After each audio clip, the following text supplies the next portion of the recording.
پوچھتے ہیں رمضان میں کتنی بار قرآن مجید کی تلاوت کرنا افضل ہے؟ اگر کوئی قرآن جو ہے وہ رمضان میں مکمل نہ پڑھے تو کیا وہ گنہگار ہوگا؟ بسم اللہ الرحمن الرحیم نحمدہ ونصلی علی رسولہ الکریم۔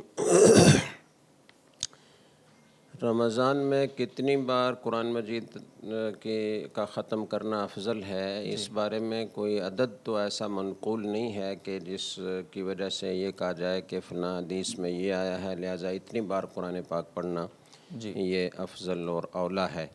زیادہ سے زیادہ تلاوت کرنی چاہیے، چونکہ رمضان کا مہینہ قرآن کریم کا مہینہ ہے، قرآن کریم سے اسے خاص تعلق ہے۔ اسی مہینے میں قرآن نازل کیا گیا ہے۔ رسول اکرم صلی اللہ علیہ وسلم اس مہینے میں 2 دفعہ دور فرمایا کرتے تھے، اور جبریل علیہ السلام آسمان سے آتے تھے اور آپ صلی اللہ علیہ وسلم کے ساتھ دور کرتے تھے۔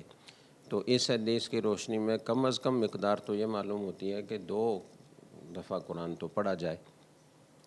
زیادہ سے زیادہ جتنا پڑھ سکیں۔